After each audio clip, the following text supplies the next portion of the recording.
I have a hard credit inquiry from Canada. Is there ways to look at this same way we do it over here, bro? You can call to get those inquiries removed as long as it's not attached to an open account. Canada, they don't have Experian. They got Equifax and TransUnion. Their law is a little bit different, but it's similar enough. The same premise, the same concept. And the difference is though, in Canada, Equifax and TransUnion, when you find an actual inaccuracy, they're a lot better than here in the States, man. They don't, if it's a blatant inaccuracy, a lot of times they delete that shit. But the Canadian bureau breaker, that's in the works. The Canadian bureau breaker, that's in the works. All right. How long did it take you to fix your credit? How long did it take me to fix my credit? A long time. It took me a long time to fix my credit. My credit was 482 in 2018. Probably like a year to get to the sixes, another year to get to the sevens, and then like another year and a half to get to the eights. So a good 3.5 years to fix my credit. All right. Good 3.5 years, because all this live stuff that y'all see right here, all this shit is new. All right. New. I say new, it's not even really 10 years old. All right. There was no resource like this. You couldn't go, oh man, I'm gonna go check out King Credit today. I know I can ask him anything. This shit did not exist, bro. Did not exist, bro. You had to pay to play. All right. So take advantage of this stuff, man.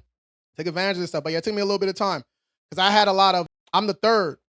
So I had a lot of my grandpa's shit on my report, my dad's stuff on my report. I started from negative.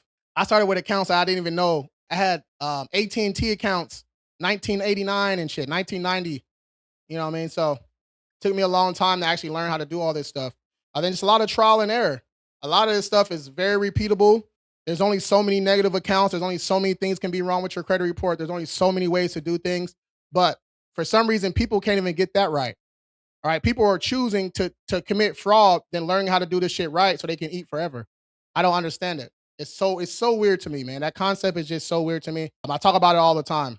Right. I don't understand how you can knowingly commit fraud, number one, and then knowingly commit fraud for another person.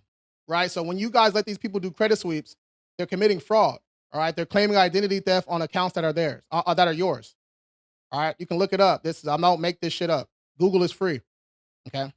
Google is free. And then the accounts come back. So it doesn't even work. Credit sweeps have a 99% failure rate. They have a 99% failure rate.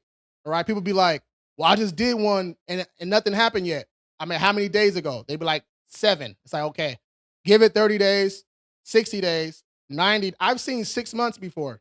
6 months before. They're about to close on the house. Shit went from a 750 to a 450. Good. Don't do me like that. Good. I ain't got no more sympathy. I had sympathy for 6 years.